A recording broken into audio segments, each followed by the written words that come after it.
Approach on soft skills का दृष्टिकोण, meaning. Soft skills वे skills हैं जो हमारे बिहेवियर, कम्युनिकेशन, संवाद करने की कला और एटीट्यूड, सोच और रवैया से जुड़ी होती हैं।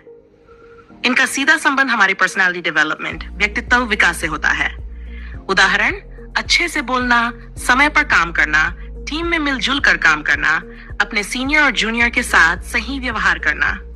इम्पोर्टेंस, महत्व। सॉफ्ट स्किल्स हर व्यक्ति के लिए उतनी ही जरूरी हैं जितनी टेक्निकल नॉलेज। मशीन्स चलाने, ड्राइंग पढ़ने, मेजरमेंट्स लेने की कला, communication, team work, discipline, motivation आदि।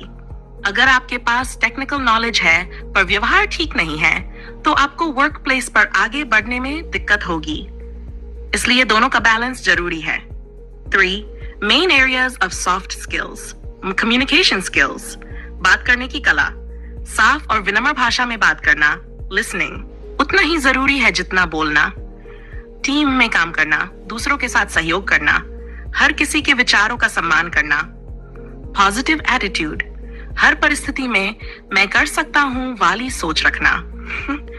समय का सही उपयोग, समय पर काम पूरा करना, अपने दिन को पहले से प्लान करना।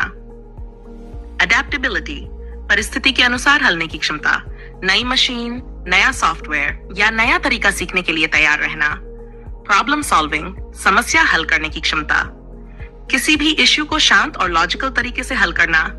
लीडरशिप, नेतृत्व कौशल, दूसरों को मोटिवेट करना और सही दिशा देना।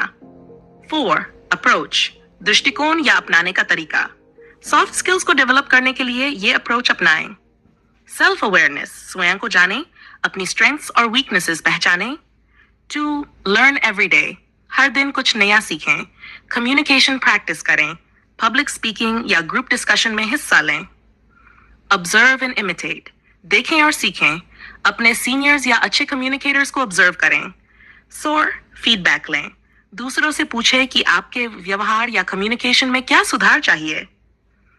प्रैक्टिस रेगुलरली, नियमित अभ्यास, रोजाना पॉजिटिव बोलने की और दूसरों को सम्मान देने की आदत डालें। एग्जाम्पल, उदाहरण, अगर कोई मशीनिस्ट वर्कशॉप में काम कर रहा है और उसे कोई प्रॉब्लम आती है तो वह कामली समझाता है, अपने साथी से पोलाइटली हेल्प मांगता है और सुपरवाइजर को सही तरीके से रिपोर्ट करता है तो वह पर्सन टेक्निकली और सोशली दोनों स्ट्रांग माना जाता है। यही सॉफ्ट स्किल अप्रोच कहलाती है। Approach on soft skills, important MCQs in English. Q1. What are soft skills mainly related to? Soft skills मुख्य रूप से किससे संबंधित होती हैं? A. फिजिकल स्ट्रेंथ, शारीरिक शक्ति। B. बिहेवियर एंड कम्युनिकेशन, व्यवहार और संवाद। C. मशीन ऑपरेशन, मशीन चलाना। Correct answer B. Behaviour and communication explanation skills हमारे व्यवहार, सोच और दूसरों से बात करने की कला से जुड़ी होती हैं। Q2. Which of the following is a soft skill? निम्न में से कौन सी एक सॉफ्ट स्किल है? Lathe operation, B. measuring tool use, C. teamwork, D. blueprint reading. Correct. Explanation, teamwork एक सामाजिक या व्यवहारिक गुण है जो सॉफ्ट स्किल का हिस्सा है। Q3. Soft skills help a person in. Soft skills व्यक्ति की किस चीज में मदद करती हैं? A.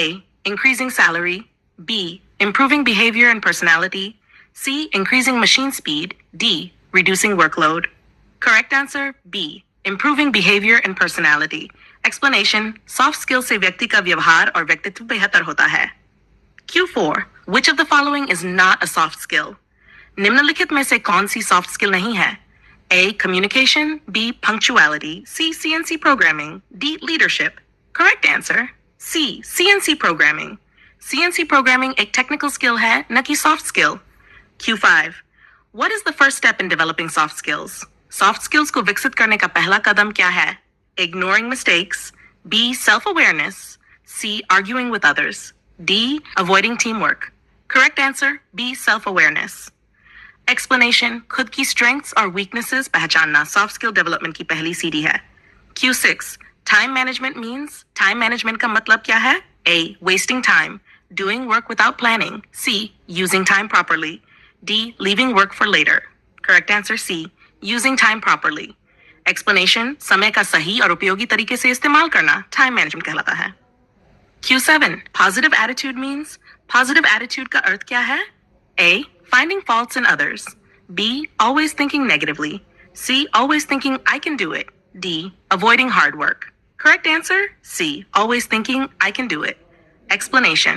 Positive attitude का मतलब है हर काम को आत्मविश्वास और अच्छे दृष्टिकोण से करना। Which skill helps in solving problems calmly and logically? कौन सी स्किल समस्या को शांत और तर्कपूर्ण ढंग से हल करने में मदद करती है? A, problem solving skill. B, physical skill. C, welding skill. D, ignoring skill. Correct answer. A, problem solving skill. Explanation. Soft skills का एक हिस्सा है प्रॉब्लम सॉल्विंग, जिससे व्यक्ति शांत दिमाग से समस्या हल करता है। Q9. Which soft skill is important for working with others? दूसरों के साथ मिलकर काम करने के लिए कौन सी सॉफ्ट स्किल जरूरी है? A, teamwork. B, laziness. C, shouting. D, arrogance. Correct answer A, teamwork. Explanation. Teamwork का मतलब है टीम में सहयोग के साथ काम करना। Q10. Why are soft skills important in a workshop? Workshop में सॉफ्ट स्किल्स क्यों जरूरी हैं? A, to work alone. B, to reduce teamwork. C, to communicate, cooperate, and work safely. To ignore rules. Correct answer C, to communicate, cooperate, and work safely. Explanation. Workshop में communication, cooperation और safety बनाए रखने के लिए soft skills बहुत जरूरी हैं।